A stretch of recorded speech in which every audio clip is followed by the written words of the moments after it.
साधना का मतलब क्या है और हम क्या साध रहे हैं। तो सबसे पहले इस बात की अकाउंटिंग करना बहुत ज़रूरी है कि आपका क्या नहीं सधा हुआ है। वो एक बहुत इंपॉर्टेंट बात है। भक्ति का स्वरूप ये नहीं होता, बिना ज्ञान के भक्ति नहीं होती। पहली बात तो ये समझना चाहिए हमें। अंध भक्ति जिसे आप कहते हो, इसका मतलब है आप चेतन नहीं हो उस भक्ति में। तो फिर वो जब चेतन नहीं हो तो साधना कैसी हुई? तो क्या कोई ऐसा कर्म है जो एक साधक के लिए बहुत ही ज्यादा अच्छा कर्म है और उसका ऑपोजिट भी क्या कोई ऐसा कर्म है जो इतना बुरा हो सकता है कि वो अब साधक को अपने मार्ग से इतना भटका दे कि उनको उसको जो जन्म जन्म के उसने प्रयास किए रहेंगे वो भी धुल जाए। हमारे जो शास्त्र हैं उसमें महापाप का वर्णन है और महापुण्य का वर्णन। तो हम बोलते हैं ना कि right place, right person on the right place at the right time. तो वो कुछ लोगों के जीवन में बड़ा यथार्थ होता है, बड़ा सत्य होती है वो अलग बात है ना, कि वो हमेशा ही सही जगह में होते हैं। ठीक है, हर साधना का कोई आपने जैसे समझाया कोई उसका ऑब्जेक्टिव रहता है, लेकिन अगर कोई शुरुआत ही कर रहा है तो क्या सिर्फ और सिर्फ प्राणायाम से वो मोक्ष तक पहुंच सकता है? ठीक है, स्किज़ोफ्रेनिया, पैरानोइया, साइकोसिस, जो भी जितनी भी सारी है, अगर ये हो गई बस अब ये जन्म बेकार है। साधक को कैसे मरना चाहिए?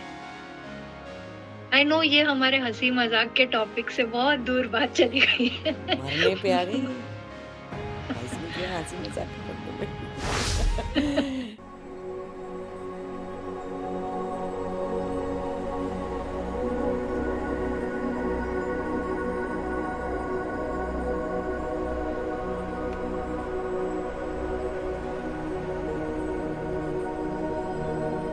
प्रणाम, जय शिवाय।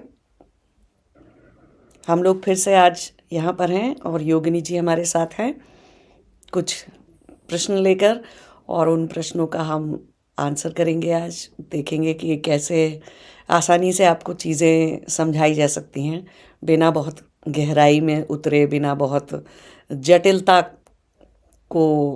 जटिलता में जाए। देखें कैसे आसानी से आपको वो किया जा सकता है। तो योगिनी जी, पानी पी लें। आज आपकी स्मूदी कैरेट जूस है, नो स्मूदी। अरे वाह, बढ़िया बढ़िया जूस पीती रहती हो आप। और सभी से मेरा हाथ जोड़कर क्षमा है, आज मुझे थोड़ा सा जुकाम और गला खराब है मेरा, तो करेंगे। देखेंगे। चलिए योगिनी जी, आपके क्वेश्चन फायर करिए। आज क्या क्या ढूंढना है? फायर माँ, मेरे क्वेश्चंस ऐसे होली के पिचकारी के तरह होते हैं। किसी को कुछ नहीं लगता है। आपके जवाब इनफैक्ट वो जो ड्रोन बेचते हैं ना, एकदम सर्जिकल स्ट्राइक। Surgical strike. ठीक है, तो आज माँ मुझे आपको पूछना था कि साधना शब्द का मतलब क्या है और हम एग्जैक्टली क्या साध रहे हैं। और अगर किसी ने कभी जिंदगी में भक्ति ज्यादा की नहीं है तो वो अपनी साधना एक अहंकारी एटीट्यूड या एक अहंकारी क्या कहते हैं प्रयत्न छोड़ के वो एक समर्पण में कैसे करे साधना। क्या कोई ऐसा एक स्टार्टिंग प्रेयर या आई डोंट नो कुछ ऐसे टिप्स है जिससे वो साधना फले? हाँ, बहुत अच्छा प्रश्न है एक्चुअली आपका, कि हम क्या साध रहे हैं, साधना का मतलब क्या है और हम क्या साध रहे हैं। तो सबसे पहले इस बात की अकाउंटिंग करना बहुत ज़रूरी है कि आपका क्या नहीं सधा हुआ है आपके अंदर। सभी के अंदर अलग अलग तरीके के कर्म और अलग अलग तरह की वृत्ति लेकर लोग पैदा हुए, है ना। तो हम सभी को एक जैसी साधना तो नहीं दे सकते, क्योंकि हो सकता है जो साधना, जो चीज़ नहीं सधी हुई है एक व्यक्ति के अंदर, वो दूसरे के अंदर सधी हुई हो, है ना। किसी के शरीर में बहुत वो होती है, विचलन होता है बहुत ज़्यादा, बहुत ही रेस्टलेस शरीर होता है कुछ लोगों का, सीधे बैठ ही नहीं सकते। ठीक, कुछ लोगों के अंदर शरीर से उतना डिस्टरबेंस नहीं होता है, शरीर ठीक ठाक होता है, लेकिन उनकी जो प्राण चल रहे हैं, जो सांस चल रही है उनकी, उसके अंदर बहुत ही डिस्टरबेंस होता है, या ये कह लो कि प्राण सधे हुए नहीं होते। और शरीर और प्राण सधे हुए नहीं हैं किसी के भी, तो ऊर्जा सधी हुई नहीं होती, है ना। जिस ऊर्जा से, जिस शक्ति से हम तपस्या करते हैं, साधना करते हैं, वो सधी हुई नहीं होती। कुछ लोग ये थोड़ा बहुत तीनों सधे हुए होते भी हैं कुछ लोगों के अंदर। तो दिमाग, जिसे हम मन कह देते हैं, चित्त कह देते हैं, वो सधा हुआ नहीं होता कुछ लोगों के अंदर। और वो तो अल्टीमेटली, मतलब चाहे कोई कितना ही बड़ा तपस्वी हो जाए, आखिरी तक अगर कोई चीज़ हम साधते रहते हैं, किसी एक चीज़ को साधने के प्रयत्न में अगर हम लगे रहते हैं, तो वो क्या है? चित्त। तो किसी के अंदर वो सदा हुआ नहीं होता। तो कौन कहाँ से साधना शुरू करेगा? ये बात वहाँ से शुरू होती है कि पहले आप ये सोच लें कि भाई आपके पास क्या सधा हुआ नहीं है आपके अस्तित्व में, है ना। कुछ लोगों की धारणा सधी हुई नहीं होती, तो धारणा लगाए जाते हैं चित्त को साधने का। तो एक तरह से चाहे भले ही आप शरीर साध रहे हो, योगा प्राणायाम योगा और आसन कर करके शरीर की साधना कर रहे हो, शरीर से तप कर रहे हो, या आप क्रिया योग कर रहे हो, प्राणायाम कर रहे हो, तो प्राण की साधना कर रहे हो, या आप सीधे सीधे डायरेक्टली चित्त की साधना कर रहे हो। कहीं भी, किसी भी अपने शरीर के किसी भी कोशा को लेकर आप साधना कर रहे हो, अल्टीमेटली आप साध क्या रहे हैं? चित्त साध रहे हैं हमेशा। सब कुछ जाता क्या कहाँ पर है? वो आखिरी क्या चीज़ है जो हमें साधनी होगी? चित्त। जिससे कि हम चित्त जब साध लेंगे तो वृत्तियाँ निकाल लेंगे उसके अंदर से, सारी वो गंदी गंदी वाली क्लिष्ट वृत्तियाँ, अज्ञान, अस्मिता, राग, द्वेष, अभिनिवेश, उन सबको निकाल पाएंगे हम, तो हम अल्टीमेटली उसको साध रहे होंगे। ठीक है। तो कौन कहाँ से साधना शुरू करेगा, ये डिपेंड करता है। कुछ लोगों को खुद से समझ में आ जाता है कि अच्छा ठीक है, देखो हमारे शरीर में बहुत रेस्टलेसनेस है। कुछ लोगों को समझ में आ जाता है कि अरे नहीं यार, हम ना सांस ठीक से नहीं लेते, तो हम प्राणायाम कर ही नहीं पाते, या प्राणायाम कर में कौन से प्राणायाम करें जिससे कि वो चीज़ हो। तो ये एक बड़ा ही इंडिविजुअल सा प्रिस्क्रिप्शन होता है, कोई भी गुरु आपको बताते हैं तो ये वहाँ से। कुछ लोगों की ये सब चीज़ें सदी हुई हैं, तो उनको बोलते हैं कि धारणा को गहरा करो, मजबूत करो, जिससे कि वो चित्त के अंदर पूरा घुस जाए। फिर चित्त में आते आते आते आते गहरे ध्यान समाधि, जब छोटी वाली लोअर लेवल की 4 समाधियाँ लगने लग जाती हैं, फिर इंसान खुद चल पड़ता है। इसका मतलब है उसका आज्ञा चक्र खुल चुका है, और उसके बाद वो खुद ही चलता रहता है। उसके गिरने के चांसेस या वापस लौट जाने के चांसेस या अपने प्रयत्नों को छोड़ देने के चांसेस कम होते हैं।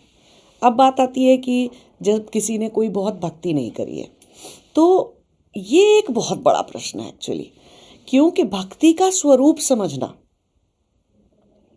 वो एक बहुत इंपॉर्टेंट बात है। भक्ति का स्वरूप ये नहीं होता, बिना ज्ञान के भक्ति नहीं होती, पहली बात तो ये समझनी चाहिए हमें। अंध भक्ति जिसे आप कहते हो, इसका मतलब है आप चेतन नहीं हो उस भक्ति में। तो फिर वो जब चेतन नहीं हो तो साधना कैसी हुई, है ना। फिर तो इसका मतलब अगर चेतन नहीं है आप, तो फिर आप क्या है? आप जीव हैं। जीव किस किस तरह के जीव हैं आप? या तो आप अज्ञान से ड्रिवन हैं, या आप अस्मिताओं से, या अविद्या से, राग से, द्वेष से, अभिनिवेश से, कोई ना कोई एक चीज़ आपको ड्राइव कर रही है, जिसकी वजह से आप भक्ति कर ले रहे हैं बैठ के। तो क्या उसे भक्ति कहेंगे? नहीं कह सकते, क्योंकि आप जिस पल, जिस क्षण, किसी भी तरह की साधना में अगर आप चेतन नहीं हैं, तो उसे साधना नहीं कहते। ठीक है। जब भी आपने चेतना अपने जगा ली, और चेतना से आपने चाहे थोड़ी ही देर आपको समझ में आया कि भगवान ने, परमात्मा कोई तो होगा, चलो हमने नहीं देखा, कोई तो होगा, किसी ने तो ये इतना बड़ा ब्रह्मांड और ये सब कुछ किसी ने तो बनाया होगा यार, हमने थोड़ी बनाया बैठ के, एआई ने थोड़ी बना दिया अभी, तो किसी ने तो बनाया है ना। तो इतनी सी बात समझ लेना कि चलो कुछ है। फिर इतनी सी, जब भी कोई जीवन में परेशानियां आए, दुख आए, या कोई खुशी की बहुत बात आए, कोई बहुत अच्छी बात आए, तो भी ये समझ लेना कि भगवान की तो कृपा है ही हर चीज़ में, चाहे आपको बुरा फल मिल रहा हो या अच्छा फल मिल रहा हो, लेकिन फल किस चीज़ का मिल रहा है? कर्म का। तो हर चीज़ को कर्म फल समझ लेना, और जल्दी जल्दी आगे बढ़ जाना कि चलो ठीक है, अच्छा मिल गया, अभी कुछ अच्छा किया होगा मैंने, बुरा मिला है, चलो कुछ बुरे कर्म रहे होंगे मेरे, इसीलिए मैं आज ये सब चीज़ में परेशान हूँ। तो भक्ति वही है, भक्ति का पहला स्वरूप वही है ना, कि आप ये जानते हो कि आप, जैसे कि छोटी सी बात है, हम माता पिता के प्रति कोई अंधभक्ति बचपन में तो कर लेंगे, है ना। बच्चा होगा छोटा सा, तो चाहे माँ पीट दे और चाहे माँ उसको कोई डांट दे, चाहे कुछ भी करे माँ, या उसकी माँ एक्चुअली कैसी भी हो, बच्चा अपनी माँ का होगा। क्यों? कि तब तक वो बच्चे में उतनी बुद्धि, उतनी चेतना उसकी जागी नहीं है कि माँ क्या सही करती है, क्या गलत करती है, उतना क्वेश्चन नहीं करते हैं। या पिताजी क्या सही करते हैं, क्या गलत करते हैं, उतना क्वेश्चन बच्चे नहीं कर सकते।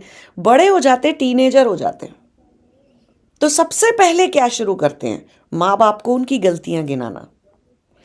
तुमने ये नहीं ठीक किया, तुमको ये नहीं पता है, तुमको ऐसे करना चाहिए था, अब तुम ऐसे नहीं कर रही, क्या हर वक्त रोती रहती हो, क्यों ये नहीं करते उठ के, ये क्यों नहीं करते, जाते क्यों नहीं, अपनी हेल्थ का ध्यान क्यों नहीं रखते, एक्सरसाइज क्यों नहीं। कितना सुनाते हैं माँ बाप को। क्यों सुना रहे? क्योंकि अभी अंधभक्ति हो नहीं सकती, है ना।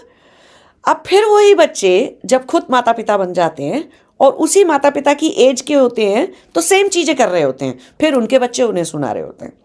तब उनको क्या बात समझ में आती है कि यार एक्चुअली ना इस एज में इतना ही हो सकता है। कोई कहे कि इधर भागो, ये करो, दुनिया समाज का भी ध्यान रखो। हाँ ठीक है, नहीं पता था तो कुछ डिसीजन गलत हो गए, तो कुछ डिसीजन मेरे माँ बाप के भी गलत थे, कुछ मेरे गलत हैं आज इस उम्र में, 50 की उम्र में, 60 की उम्र में आके कुछ मैंने गलतियाँ करी। जो मुझ में समझ नहीं थी वो गलतियाँ मुझसे हुई, जिन बातों की समझ मेरे माता पिता में नहीं थी वो गलतियाँ उनसे हुई। तो ऐसे करके एक समझौता टाइप कर लेते कि हाँ नहीं यार, मेरे माँ बाप तो अच्छे थे, ठीक ही थे, है ना। वो ऐसी उम्र में ऐसी चीज़ें कर रहे थे, हाँ जो उनकी चीज़ें अच्छी नहीं लगी मुझे, वो मैंने अपने जीवन में नहीं आने दी, है ना, मैं उनसे बच गया।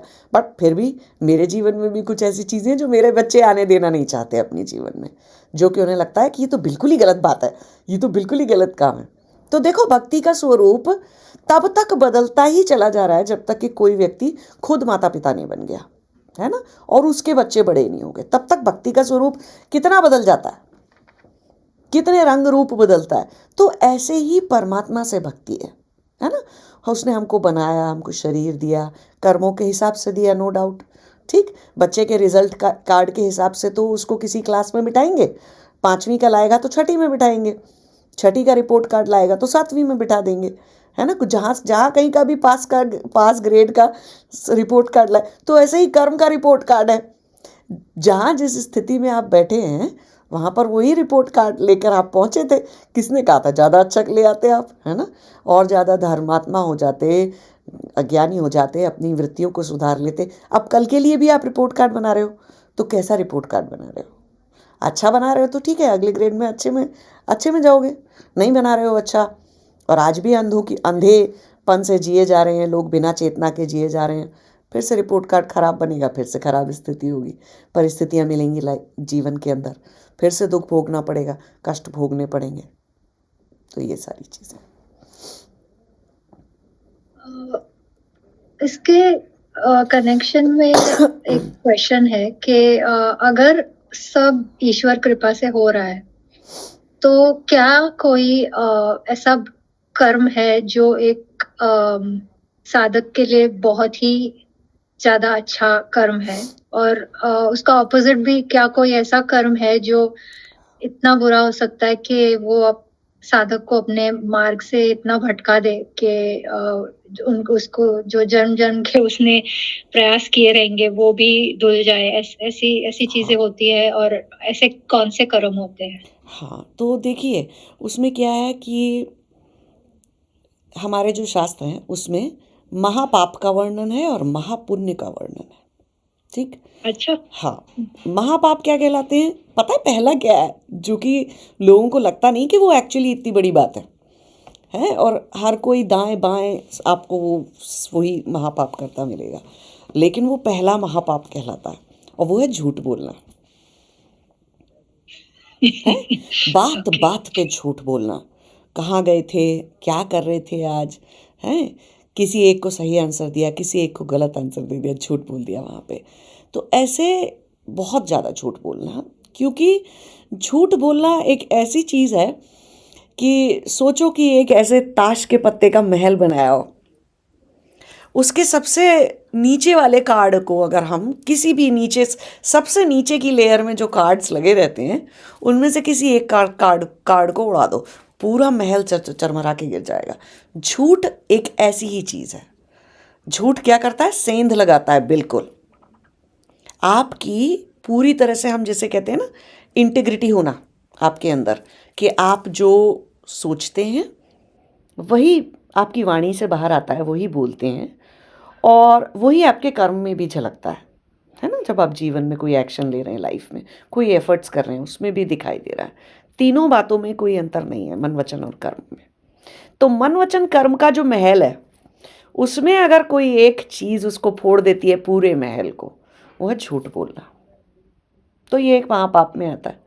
फिर और भी बहुत सारे, कई सारे महापाप उन्होंने गिनाए। चोरी करना, फिर इंटीग्रिटी भंग हो गई। तो जितनी चीज़ें आपकी इंटीग्रिटी को भंग करती हैं वो महापाप कहलाती हैं। क्यों? कि उन्होंने आपके पूरे महल में सेंध लग गई, अब वो किसी काम की नहीं रहे, कोई सुरक्षा नहीं बाकी बची आपकी। चोरी भी वही चीज़ है कि कोई चीज़ आपकी नहीं थी और आपने ले ली, और एक तो ले ली और ऊपर से आप सोच रहे हैं कि मतलब आपने बहुत अच्छा काम किया, ले लिया। तो चोरी एक चीज़ है। तो चोरी के ऊपर चोरी ना करना कितनी ही मजबूरी में, उसी चीज़ के लिए हमारे यहाँ राजा हरिश्चंद्र की कहानियाँ हैं। झूठ ना बोलना, उसी के ऊपर राजा हरिश्चंद्र की कहानियाँ हैं। तो वो जो हमारे पुराने राजा महाराजा की कितनी सारी कहानियाँ होती हैं, पुराणों में भी बहुत सारी कहानियाँ होती हैं, वो सब ये बता रही हैं कि कुछ भी हो जाए, ये 2 3 4 महापाप जो उन्होंने गिनाए हैं वो नहीं करने हैं, है ना। आस्तेय का पालन। तो अगर आप योग की दृष्टि से देखोगे तो वो एक्चुअली ये सारे महापाप और ये सारे महापुण्य महर्षि पतंजलि ने कहाँ पे स्थापित कर दिए? योग साधना के पाथ में, यम और नियम में सब स्थापित कर दिए उन्होंने, जिससे कि अलग अलग कितना ध्यान रखोगे यार, तो तुम इतना टेंशन ही नहीं लेने का, सीधा सीधा यम और नियम का पालन करो, तो क्या हो जाएगा? महापाप से बच जाओगे और थोड़े पुण्य हो जाएंगे रास्ते में। तो पुण्य होने से क्या हो जाएगा कि भाई आपके कर्म सुधर जाएंगे। तो हम बोलते हैं ना कि right place, right person on the right place at the right time. तो वो कुछ लोगों के जीवन में बड़ा यथार्थ होता है, बड़ा सत्य होती है वो वाली बात, है ना, कि वो हमेशा ही सही जगह में होते हैं, सही समय पर सही जगह में सही व्यक्ति के साथ होते हैं। तो उनके जीवन के काम बनते रहते हैं, कुछ बिगड़ता नहीं, क्योंकि यम नियम का पालन करते थे जीवन भर से, है ना। तो जब यम नियम का पालन करते रहते हैं तो बाकी की गाइडेंस के हमें और कौन से अच्छे कर्म करने चाहिए थे, वो अंदर से जागता है। क्यों? कि मन में इतनी शुद्धि और इतनी निर्मलता आ चुकी है कि अभी आपके अंदर से खुद से जागेगा कि किसकी मदद कर दें, है ना, किसी को क्या दे दें, कुछ भी कैसे कर दें, ये सारी चीज़ें। ऐसे महापाप में हो गया, ऐसे महापुण्य में भी आता है दान, है ना। और दान सिर्फ उससे नहीं कहलाता कि आप कोई जो है पैसे से दान दे रहे हैं, श्रम दान होता है, पैसे से दान होता है, सेवा से दान होता है, अपने स्किल्स कहीं पे दे देने से दान होता है। तो दान एक बहुत बड़ी चीज़ है, क्योंकि ऐसे कहा जाता है ना कि हमारे शास्त्रों में लिखा था, कल क्या खाओगे, आज दान नहीं दिया था तो भोजन का दान नहीं दिया, तो ये शुरुआत मानी जाती है भोजन कराना, है ना। गरीबों को, गरीब बच्चों को, गरीब बड़े बूढ़ों को भोजन कराना। तो कोई तुम्हें भोजन क्यों देगा जब तुमने कभी किसी का कोई दान करके कभी कोई भोजन दिया ही नहीं तुमने कभी किसी को। तो रोटी दान, ऐसे ही कपड़ा, कि वस्त्र कहाँ से पहनोगे, शरीर को वस्त्र से ढकोगे कैसे अगर तुमने कभी कपड़े ही दान नहीं दिए।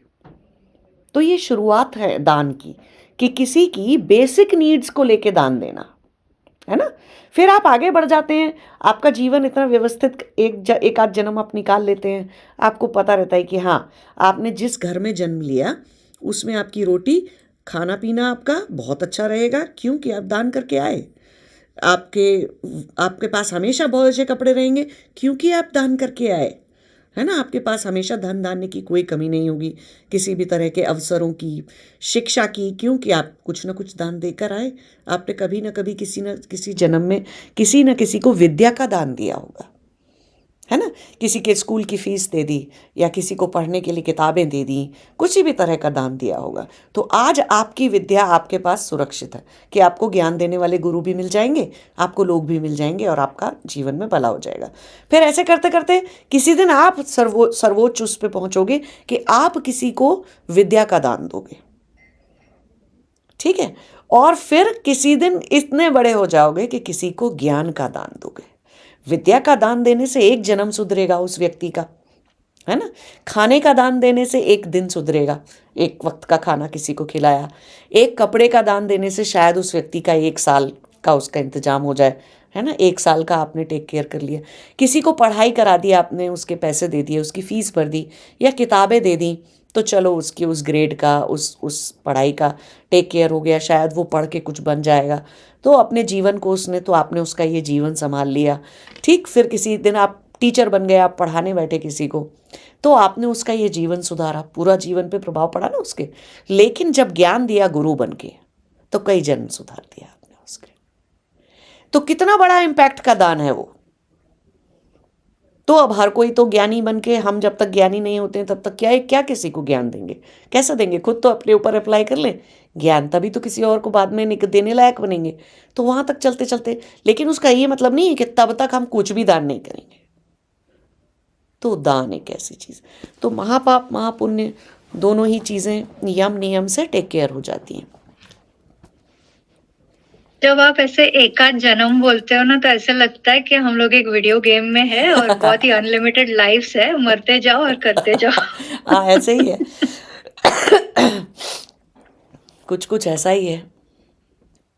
अच्छा, अब एक और प्रश्न आया था मेरे माइंड में जब आपने स्टार्टिंग में बोला क्या साध रहे हैं। तो मैंने बहुत दफे पढ़ा है, and it is very common knowledge that सांसों पे काबू करने से मन पे काबू हो जाता है।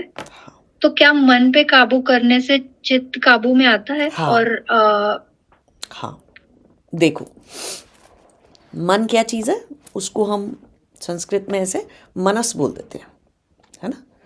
तो मनस हमारे अंदर वो फैकल्टी है जिससे 5 इंद्रियां जुड़ी हुई हैं, और उनसे जो भी डाटा इनपुट आ रहा है उसकी प्रोसेसिंग चल रही है मनस के अंदर। और मनस अपने आप में एक, क्योंकि अब उसने कुछ देखा, कुछ सुना, कुछ स्पर्श किया, कुछ टेस्ट किया, कुछ सूंघ लिया, है ना। 5 इंद्रियां यूज करके जो भी इनपुट आया, तो मनस ने ना उन सब की प्रोसेसिंग करके कोई इन्फॉर्मेशन निकाली है। उसने चित्त में से पीछे से मेमोरी को भी एक्सेस किया। हाँ, ये मेरी नानी की खुशबू है, नानी के अचार की खुशबू है। कैसे पता लगाते? क्योंकि अभी जो अचार सूंघा तो ये अभी करंट इनपुट था, लेकिन मेमोरी है हमारे पास, है ना। स्मृति वृत्ति हमारी हर चीज़ की स्मृति बनाती है। तो नानी के अचार की खुशबू हमें हमारे दिमाग में फीड थी। तो देखो कि हमारे अंदर डाटा कैसे पूरे 5 डिफरेंट इंद्रियों से, 5 इंद्रियों का अलग अलग डाटा हमारे दिमाग में सेव होता है, चित्त में सेव होता है। तो वो मेमोरी को भी एक्सेस कर लिया। तो अब उसने क्या इन्फॉर्मेशन निकाली कि ये नानी के अचार की खुशबू है, ठीक है। तो नानी का अचार, तो नानी का अचार ये जो उसने बनाया, ये क्योंकि ये एक नई इन्फॉर्मेशन बन गई ना। अगर ये सबको अलग अलग देखते तो कोई इन्फॉर्मेशन नहीं थी, डाटा था, रॉ डाटा था। लेकिन इन्फॉर्मेशन बनाई ना उसने, तो इसीलिए हम मनस को छठी इंद्री बोल देते हैं। क्यों? कि वो मेमोरी के साथ मेल मिलाप करके करंट इनपुट का एक इन्फॉर्मेशन डिसाइफर करके लेके आता है मनस, ठीक है। तो छठी इंद्री बोल दी हमने उसको, मनस को। तो जब हम सांस को, प्राणों को साध लेते हैं, प्राणायाम करते हैं किसी भी तरह का, मनस के अंदर कोई एक्टिविटी नहीं हो रही होती, तो मनस को बाईपास करके आपका ध्यान कहां चला जाता है, चेतना कहां जाने लग जाती है? सीधा चित्त में। चित्त में सारी तरह की स्मृतियां हैं, सारे तरह के संस्कार के बीज हैं, सारे तरह के पिछले जन्मों में जो लेसन लर्न करना भूल गए थे उसकी जानकारी है, पिछले जन्म में जितने बुरे कर्म किए थे उसकी जानकारी है, अच्छे कर्म जो किए थे उसकी भी जानकारी है। किसी साधु संत ने कभी कोई, किसी महात्मा ने, किसी गुरु ने हमें क्या ज्ञान दिया था, क्या दीक्षा दी थी, क्या सिखाया था, उसकी भी, उस ज्ञान की भी जानकारी है। सब चीज़ की जानकारी है चित्त के अंदर, बट वो बाहर नहीं आ पाती। बाहर का मतलब है वो चेतना में नहीं आ पाती हमारी। क्यों नहीं आ पाती? ये बीच में ये जो मनस नाम का एक हमको गलियारा पास करना रहता है, उसमें से निकल के उधर पीछे जा ही नहीं पाते, है ना। हर वक्त कोई ऐसे कई कितने सारे ऐसे गेम्स भी होते हैं या ऐसे मूवी में भी देखते हैं कि एक बड़े से कमरे में, खुले से बड़े से कमरे में पहुंचने के लिए आपको एक बहुत छोटी सी संकरी सी एक गुफा में से निकल के जाना है। आधे लोग गुफा में ही रह जा रहे हैं, सभी लोग गुफा में रह जा रहे हैं। क्यों? कि वहाँ गुफा में बड़ी अच्छी अच्छी चीज़ें हो रही है, खुशबू आ रही है ना, कुछ दिखाई दे रहा है। तो पूरा 5 इंद्रियों का जो संसार रचा हुआ है वो उस गुफा के अंदर रचा हुआ है, जिसे हम मनस कहते हैं। और वो बहुत इंटरेस्टिंग है।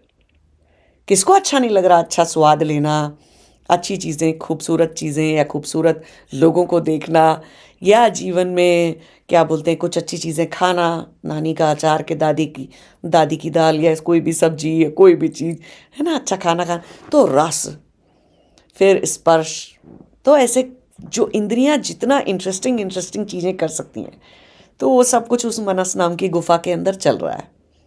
उसको पार कर लेते बिना उलझे हुए तो पीछे चित्त में पहुंच जाती है चेतना। तो पार नहीं करते हैं लोग, कर पाते नहीं है। पार करने का तरीका क्या है? सिर्फ और सिर्फ प्राणायाम। प्राणायाम से जब प्राण सद जाएंगे तो चित्त के अंदर जो इंफॉर्मेशन है ना, अच्छी वाली भी, बुरी वाली भी, अक्लिष्ट वृत्तियों की भी और क्लिष्ट वृत्तियों की भी, जो भी इंफॉर्मेशन पीछे है, पता है वो उल्टा फ्लो होके मनस में आने लग जाती है। तो अब मनस, चेतना मनस के ऊपर है, तो अब चेतना पता है क्या कर रही है मनस के अंदर? बाहर से इनपुट बंद है। हम वैरागी किसे कह देते हैं? जिसको पंच इंद्रियों से, जिसकी पंच इंद्रियां अंतर्मुखी हो गई। बाहर देखना बंद करेंगे तब ना अंदर कुछ दिखाई देगा, बाहर सूंघना बंद करेंगे तब ना अंदर कुछ सूंघने के लिए जाएंगे। तो इंद्रियां कैसी अवस्था में आ जाती हैं? जैसी के स्वप्न की अवस्था में होती हैं।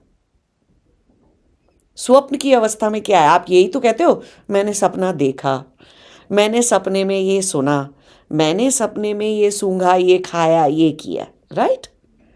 तो इसका मतलब इंद्रियां अंतर्मुखी थी, क्योंकि हम तो सो रहे थे, शरीर तो सो रहा था, तो कोई इनपुट तो नहीं जा रहा था इंद्रियों में। तो इसका मतलब इंद्रियों का स्वभाव कैसा है? बाहर भी देख सकती हैं, बहिर्मुखी भी हो सकती हैं और अंतर्मुखी भी हो सकती हैं। इंद्रियों का ये स्वभाव है। चैलेंज क्या है? कि जीते जी होश में, बिना सोए, बिना शरीर को सुलाए, इंद्रियों को सुला दो, इंद्रियों को अंतर्मुखी बना दो, जिससे कि वो क्या करने लग जाए? चित्त में से जो इंफॉर्मेशन आ रही है, चित्त में से जो डाटा आ रहा है, सिर्फ उसके ऊपर काम करें। बाहर खाते रहो, पीते रहो, कुछ करते रहो, मनस में कुछ ना हिले। मनस बाहर के डेटा पे, जब तक कि शरीर को कोई डेंजर नहीं है ना। अब आप चलते जा रहे हैं, पहाड़ से गिरने वाले हैं या नदी में डूबने वाले हैं, तो डेफिनेटली मनस को काम करने दो यार। आपके पीछे कोई कुत्ते भाग रहे हैं, शेर भाग रहा है, तो मनस को काम कर देना जरूरी है, ठीक है। लेकिन जब तक इतनी इमरजेंसी की सिचुएशन ना आ जाए, तब तक आपके मनस में बाहर से डाटा जो है आ रहा है, उसकी प्रोसेसिंग नहीं चलनी चाहिए, बल्कि वो जो चित्त में से आएगा उसकी प्रोसेसिंग चलनी चाहिए। तो हम प्राण क्यों साधते हैं? कि हम यही काम को कर पाए टेक्निकली। ये मैंने टेक्निकली समझा दिया कि क्या करने की कोशिश कर रहे हैं। तो माँ, ये विदाउट साउंडिंग वेरी कंट्रोवर्शियल, मुझे जानना था कि ये जो अलग अलग तरीके की साधनाएं रहती है, बहुत सारी साधनाएं इंटरनेट पे लोग बताते रहते हैं। ठीक है, हर साधना का कोई, आपने जैसे समझाया, कोई उसका ऑब्जेक्टिव रहता है, लेकिन अगर कोई शुरुआत ही कर रहा है, तो क्या सिर्फ और सिर्फ प्राणायाम से वो मोक्ष तक पहुंच सकता है? कि हाँ, बीच में ये सब हाँ, डाइवर्जन, क्योंकि अलग अलग प्राणायाम साधना करते करते, हाँ, प्राणायाम करते करते वो व्यक्ति एक दिन ध्यानी हो जाएगा। प्राणायाम हम कर ही क्यों रहे हैं? चित्त तक जाने के लिए, लेकिन चित्त में कई सारी भूमियाँ हैं, कई सारी लेयर्ड चीज़ें हैं। तो संस्कार सबसे नीचे दबे हुए हैं। वहाँ तक जाने के लिए, चिदाकाश की सिद्धि होने के लिए प्राणायाम करते करते करते करते व्यक्ति ध्यानी हो चुका होगा, ध्यान गहरे ध्यान में जाने लगेगा। पहले उसकी धारणा मजबूत होगी, फिर गहरे ध्यान में जाने लगेगा, और फिर ध्यान से वो छोटी छोटी समाधियों में जाने लगेगा। क्या नींद में ध्यान लगता है? हाँ, जागे हुए रहते हैं, योग निद्रा। नहीं, लाइक लेट्स से आप सो गए और उसके साधारण व्यक्ति बाद को कोई ध्यान नहीं लगता, वो सो ही रहा होता है। ठीक है, वो भी एक प्रैक्टिस है। जब चेतना, मैंने कहा ना, जैसे मैंने अभी समझाया कि वो मनस की गुफा में से गुजरना था, ठीक। तो अब जब कोई व्यक्ति बाहर से इतना इनपुट, उसकी इंद्रियां नहीं ले रही हैं, है ना, तो इसका मतलब उसके अंदर, उसके मनस में कोई इतनी उथल पथल, इतनी अशांति नहीं रह गई है कि आज किसी ने कुछ बोल दिया, डांट दिया, मम्मी ने डांट दिया, तो कुछ अंदर दबा के बैठ गए, क्योंकि मम्मी को कैसे कुछ बुरा भला नहीं बोल सकते हैं, गुस्से में बना लिए। गुस्सा तो आ गया, दिखाया नहीं माँ को, है ना, या बॉस ने डांट दिया, या बीवी ने डांट दिया, किसी ने किसी को कुछ डांट दिया, तो रिएक्शन आया ना, लेकिन दिखाया नहीं। तो अब ऐसा व्यक्ति जब सोएगा तो उसको क्या होगा? सपना आएगा कि वो किसी को कूट रहा है, पीट रहा है, क्योंकि उसको गुस्सा आया था और उसने दिखाया नहीं। तो उसको सपना आ रहा है कि वो, तो उसका जो सोने का समय था वो किस चीज़ में व्यतीत हो रहा है? उसने दिन भर, 10 दिन पीछे, 15 दिन, 1 महीना, 1 साल तक जो भी कुछ उसने जो है अपने अंदर दबाता चला गया, जो वो इंसान, जो रिएक्शन तो आया लेकिन दिखाया नहीं, तो दबा लिया एक तरीके से। ना ही आता तो एक अलग बात थी, लेकिन दबा लिया। तो उसका समय, नींद का समय किस में जा रहा है? फिर से मनस एक्टिविटी कर रहा है। अब मनस उसे क्या दिखा रहा है? ये सब चलचित्र के जैसे, मूवी के जैसे उसको गेमिंग चल रही है उसकी, और वो गेम में 10-5 लाइफ ले रहा है और कूट पीट रहा है और गोलियां चला रहा है, कुछ तो कर रहा है सपने के अंदर। ये ऐसा सपना आ रहा है उसको। लेकिन जो आदमी ध्यान लगाना सीख गया, धारणा सद गई जिसकी, और ये सारी चीज़ हो गई, उसका मनस तो दिन भर ऐसा काम करता नहीं है, उसके अंदर रिएक्शन जागता नहीं है। क्यों? कि वो इतना गहराई से इनपुट को ले ही नहीं रहा। कोई चिल्ला रहा होगा, उसको ऐसे ही लग रहा है कि कोई मक्खी भिनभिना रही है, उसके दिमाग में कुछ जा ही नहीं रहा। तो वो खा रहा होगा डांट, बट बेचारे के अंदर कोई रिएक्शन है ही नहीं। तो अब उसका चित्त रात को क्या कर रहा होगा? उसका मनस रात को क्या कर रहा होगा? सपना तो दिखाएगा नहीं, और वो चेतन भी रहेगा वो व्यक्ति। फिर चित्त में से जो इन्फॉर्मेशन आ रही होगी उसको प्रोसेस कर रहा होगा। तो एक ध्यानी, एक योगी सोते में भी साधना करता है, सोते वक्त भी उसकी साधना चलती है, जागते वक्त भी चलती है, और स्वप्न की अवस्था को वो इस तरह से बदल लेता है कि अगर मुझे सपना आए भी तो मुझे ये दिखा दो कि मैंने पिछले जन्म में क्या गलती की थी, जो इस जन्म में यह ज्ञान मेरे पास है, या मुझे ये दिखा दो कौन से गुरु ने मुझको आशीर्वाद दिया था, दीक्षा दी थी, ज्ञान दिया था, कौन से गुरु ने मुझको, वो दिखा दो मुझे। तो मेरे काम की जो चीज़ है जिससे मैं जीवन सुधार लूँ, वो दिखा दो, बजाय ये जो दिन भर यहाँ वहाँ ड्रामा चलता है वो दिखाने के। तो चित्त फिर रात को सोते में भी साधना होने लग जाती है। ये जो बात आपने कही, ये आपने एक दूसरे कॉन्टेक्स्ट में भी बोला है कि जब आप साधना करते थे तो आप इस इंटेंशन से बैठते थे कि जब तक आपके अंदर कोई अज्ञान आप ढूंढ नहीं पाओ, आप वहां से उठते नहीं थे। तो मतलब आई थिंक मेरा क्वेश्चन ये है कि क्या कोई लेवल पे होना जरूरी है फॉर मतलब ताकि आप ये एक इंटेंशन के साथ सो और फिर उठने के बाद उसका मीनिंग या उसका जो भी जानकारी, नॉलेज, ज्ञान आपको आपके सामने आए, या क्या हर कोई कर सकता है, जस्ट हम उतनी इंटेंसिटी से नहीं कर रहे हैं? Exactly is, I mean, I guess what I am asking is it, क्या ये पॉसिबल है कोई साधारण शुरुआत वाले साधक को भी ये करना? हाँ, देखो, अब इस वाली बात को एक छोटे से एग्जाम्पल से समझते हैं। आप आज जिम गए, पहले दिन, जिंदगी में आप कभी जिम नहीं गए, ठीक, इस जन्म में। अब आप पहले दिन जिम गए, तो अभी आप कितना ही डिसाइड करके वहाँ पे आओ कि देखो, आज जब तक मेरी एक आध बाइसेप नहीं बन जाएगी, ठीक है, मैं जिम से जाऊँगा नहीं। तो भाई साहब 24 घंटे बाद आप अस्पताल पहुंच गए होंगे, अगर आपने ऐसी कोई साधन, ऐसा ठीक कोई है। फालतू का डिटर्मिनेशन बनाया। तो हाँ, आपका पहले दिन जिम जाने के बाद डिटर्मिनेशन क्या है कि जो भी मेरा ये इंस्ट्रक्टर फिटनेस कोच मुझे बताएगा या जो मुझे आता है मैं पूरा 1 घंटा करूँगा, जाऊँगा नहीं यहाँ से आज। यही लेवल की तो डिटर्मिनेशन बनाओगे कि चलो मैं 1 घंटा जो भी मेरी एक्सरसाइज है मैं भगूंगा नहीं यहाँ से, मैं अपना पूरा 1 घंटा बिताऊंगा ही बिताऊंगा यहाँ पे। थोड़े दिन जब कई सारे 3 महीने 4 महीने, अब 4 महीने के बाद क्या ये डिटर्मिनेशन जायज़ है कि मैं एक घंटे करूँगा और मैं जाऊँगा नहीं? आपको पता लग गया, अब आप करते ही हो, एक नहीं 1.5 घंटा कर लेते हो अब आप। तो अभी ऐसा गोल बनाने का क्या मतलब है? कौन बनाएगा अब ऐसा गोल? अब क्या गोल बनाओगे कि यार पिछली बार मुझसे 25-25 के 3 सेट नहीं लगे थे, 2 सेट लगे थे किसी भी एक्सरसाइज के या कोई भी चीज़ के। तो अब क्या बनाओगे? अब आज मैं 25 के 3 सेट लगाने की पूरी कोशिश करूँगा, क्योंकि मैं लगा सकता हूँ। मैं सिर्फ उस पेन बैरियर को पार नहीं कर पा रहा जो तीसरे 25 सेट को लगाने में होता है। तो ये तीसरी हो गई आपकी, है ना? तो शुरू में ये गोल तो हो सकता था कि आज 6 महीने के अंदर अंदर मैं अपना बॉडी बदल के दिखाऊंगा, मैं अपनी हेल्थ, अपनी मसल्स, अपनी शरीर की जो भी कुछ है, जो भी कुछ के लिए वजह से आप जिम गए थे, मैं 6 महीने का गोल बना के चला था। तो अब जब आप 6 महीने बाद अपने आप को देखते हो तो बोलते हो ना कि हाय, अब आप क्या गोल बना सकते हो वहाँ पे कि आज तो मैं 25 किलो उठा कर ही रहूँगा। तो उठा लोगे आप 6 महीने जाने के बाद, आप में खुद में मन में कॉन्फिडेंस होगा कि आज मैं तब तक नहीं जाऊंगा जिम से। आज अब और कोई गोल नहीं है आपका, अब आज का गोल सिर्फ इतना ही था कि 25 किलो उठाना। फिर किसी दिन 50 किलो उठाने का गोल बना लोगे, किसी दिन 100 किलो उठाने का गोल बना लोगे। तो आप में जैसे जैसे कॉन्फिडेंस आ रहा है वैसा वैसा तो गोल बनाओगे। तो कॉन्फिडेंस वहां तक पहुंच जाए जिस इंसान का कि उसे पता है कि वो अपने चित्त के अंदर घुस सकता है साधना करते में। तो अगर वो ये ऐसा इंसान ये कह रहा है कि मैं अपनी तपस्या से आज तब उठूंगा जब मुझ में कुछ बदल जाएगा, इसका मतलब मुझे चित्त से कोई इंफॉर्मेशन मिल जाएगी, ज्ञान की या अज्ञान की, और उसको मैं डिसाइफर करके अपने मनस से, अपने लॉजिक से, अपने कर्म से, वचन से, मन से, बुद्धि से उस बात को समझ के 1 दिन 2 दिन 4 दिन 10 दिन में कुछ ना कुछ तो मेरी समझ में आएगा। बदल गया मेरे अंदर जो बदलना था, बदल लिया मैंने।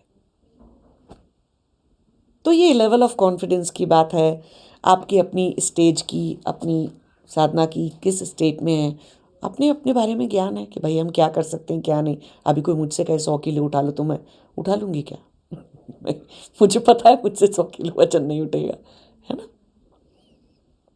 आपके दृष्टिकोण से सबसे ज्यादा ऐसा चिपकू अज्ञान क्या है लोगों में जो निकलता ही नहीं है, या जो 3 सबसे बहुत बढ़िया, आपको बहुत ही हटाने में बढ़िया बहुत चीज़ है। मुश्किल हाँ, नहीं नहीं, होती ये बहुत ही बढ़िया बात है। सबसे चिपकू अज्ञान जो मैंने देखा है लोगों में, वो 2 ही चीज़ें हैं, 3 ही चीज़ें हैं। उनको हम ऐसे भी बोल देते हैं कि वो सबसे ज़्यादा डिफ़िकल्ट चक्र हैं। 3 लोअर चक्र मूलाधार में फंसा रहता है वो ज्ञान, और स्वाधिष्ठान में, और फिर मणिपुर में, ठीक थोड़ा सा। और या ऐसे बोल सकते हैं कि वो 3 तरह की वृत्तियां हैं, राग, द्वेष और अभिनिवेश। जो आदमी राग में फंस जाता है, भाई साहब हो गया उसका काम, वो राग को खर्च करके ही मानेगा। कोई द्वेष में फंस जाता है, जिंदगी भर नफरत करेंगे हम इससे, तो ऐसे ऐसे ख्याल आ जाते हैं। या जो इंसान अभिनिवेश में फंस गया, डर में, और उस डर की वजह से अगर उसको कोई दिमागी बीमारी हो गई, मेंटल बीमारी हो गई, समझ रहे हो? डर तब तक ठीक है जब तक कि वो बीमारी में नहीं बदला।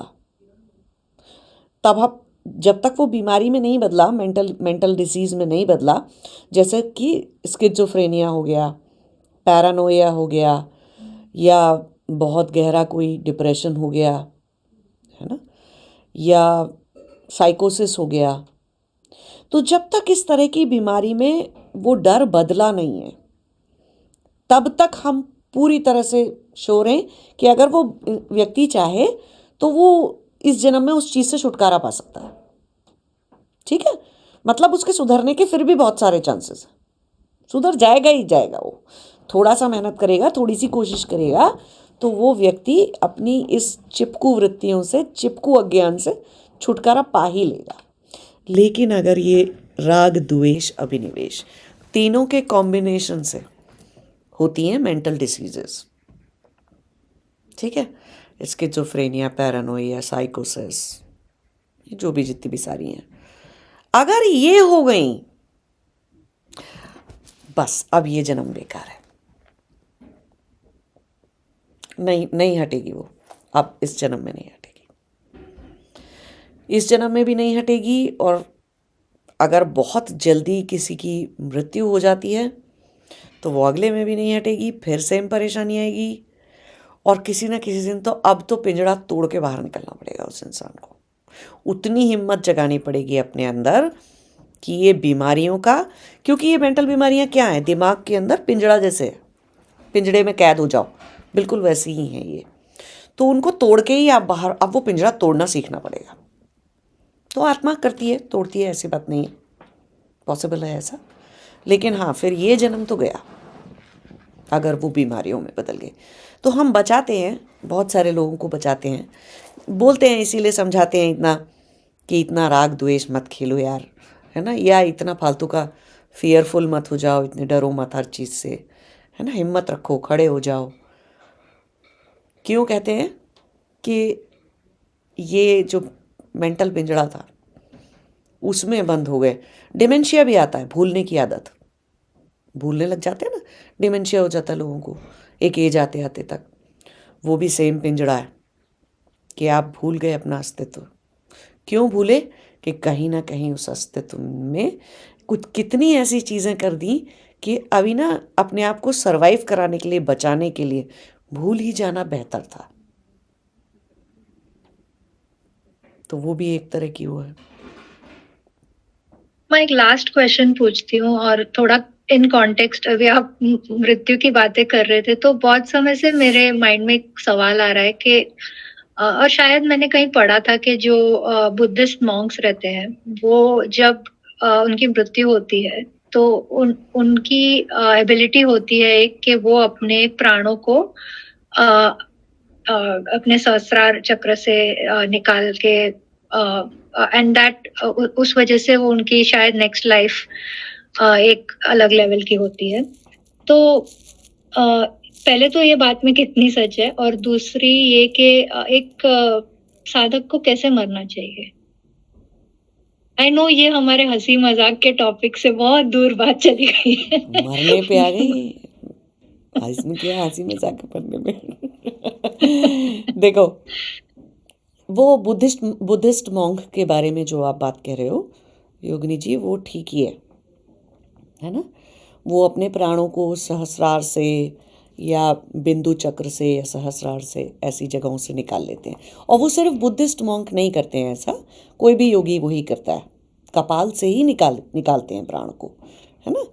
क्योंकि जीते जी तो बाकी इतने जन्म निकाले तो पता नहीं प्राण कहाँ से निकले होंगे, है ना, अलग अलग जगह से, अलग अलग रंध्रों से, छिद्रों से प्राण निकले होंगे अलग अलग अवस्था में।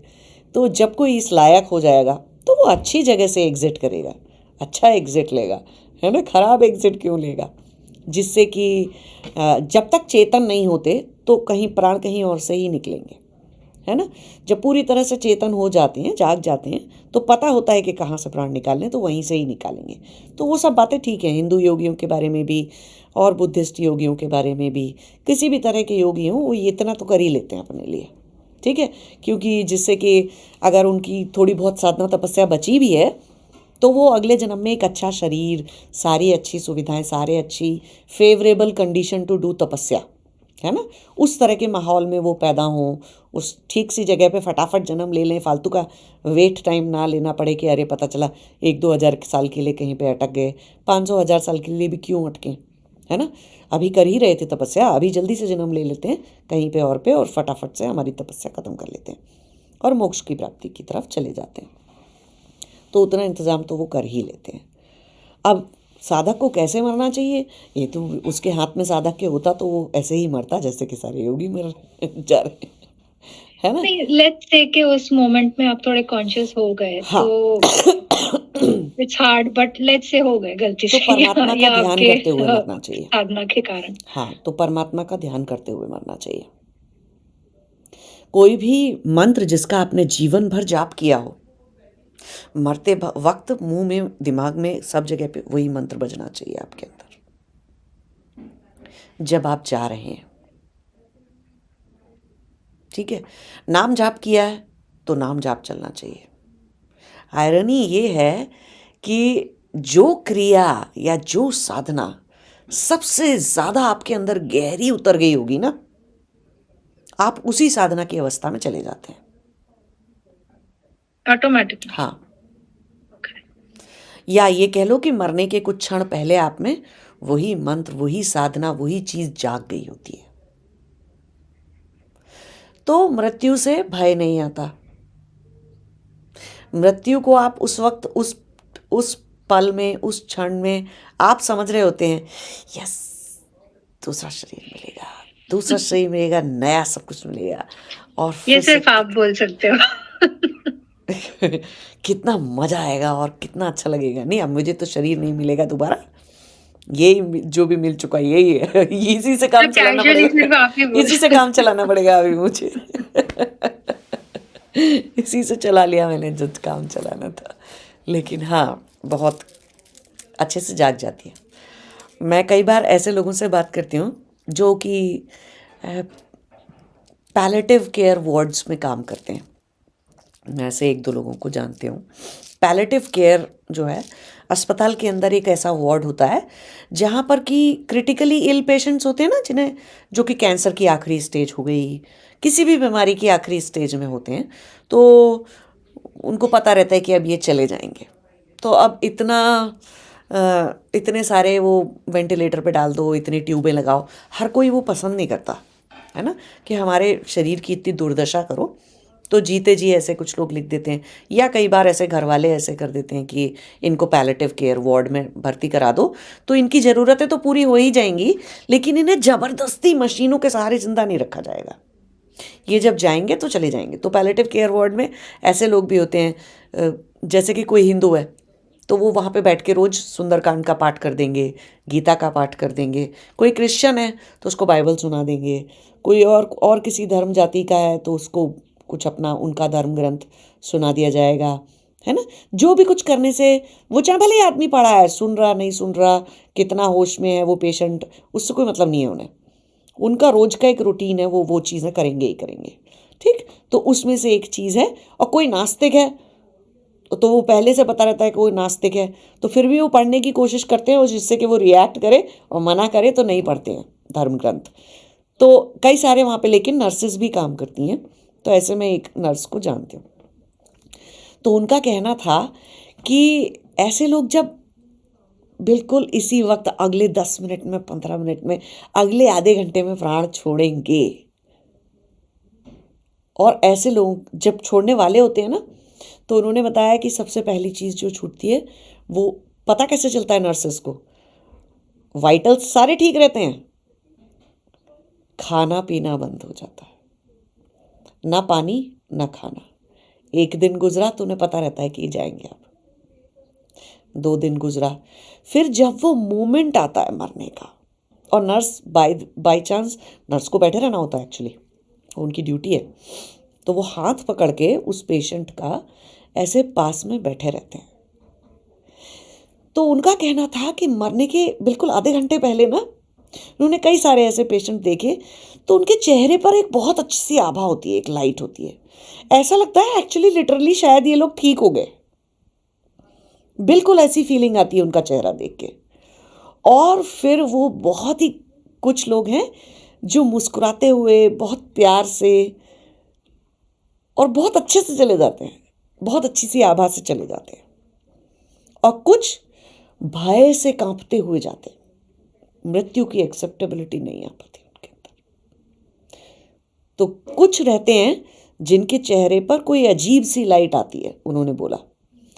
तो वो उनका उनका मुझसे प्रश्न था कि क्या मरने से पहले कुछ लोग इनलाइटन हो जाते हैं क्या?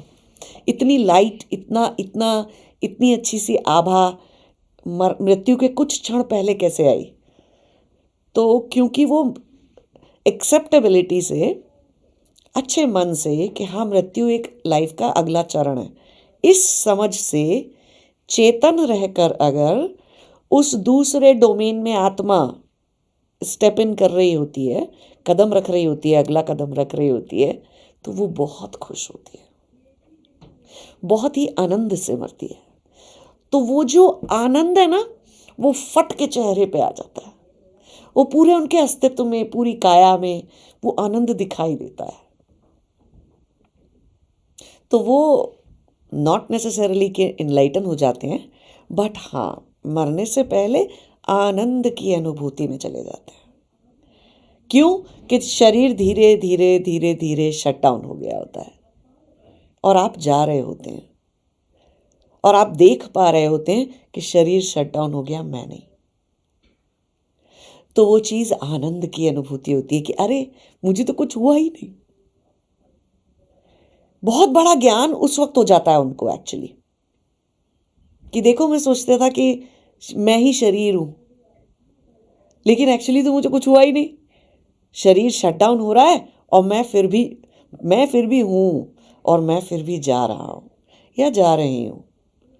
तो एक कुछ पल, कुछ क्षण बड़ी अच्छी सी आनंद की अनुभूति है। मैंने भी 1-2 लोगों में देखी है वो चीज़, सब में नहीं आती है, सबके साथ नहीं होता ऐसा। तो इसीलिए बोलते हैं कि जितना चित्त निर्मल कर लोगे, जितनी साधना कर लोगे, उतना ही मृत्यु का जो पल होगा ना, वो उतना ही आनंद से गुजरेगा। कहने को मृत्यु हो रही है आपकी, लेकिन आप एक्चुअली बहुत आनंद में हैं। ठीक है माँ, आज के लिए इतना। काफी सारी अलग अलग बातों पे आपने आज चर्चा की, और होपफुली सब लोग इसमें से कुछ ना कुछ अपने काम का निकाल लेंगे। हाँ, नहीं, और आप सभी सब को लोग अपना अपना देख लो भाई। सब अपना अपना देख लो, हमारा काम हो गया। नहीं, मैं भी सभी को यही बोलूँगी कि बहुत बहुत धन्यवाद आपका। और आप लोग जो है ऐसे ही प्रश्न भेजते रहिए हमें, और बताइए कमेंट करके, लिख कर कि आपको इस तरह से ज्ञान देना हल्के तरीके से और शॉर्ट में ज्ञान देना ज़्यादा अच्छा लग रहा है, या हम लोग फिर से लंबे लंबे एपिसोड बनाएं, या क्या करें। और इसमें क्या है कि आप अगर एक ही क्वेश्चन का देखना चाहते हैं तो 1-2 क्वेश्चन ही देख लीजिए, पूरा ही देखना चाहते हैं आधा पौन घंटे का तो पूरा भी देख सकते हैं। बट हाँ, हमें ज़रूर फीडबैक दीजिएगा अपना। बहुत बहुत धन्यवाद आप सभी का। प्रणाम प्रणाम योगिनी जी, प्रणाम सभी को। नमः शिवाय।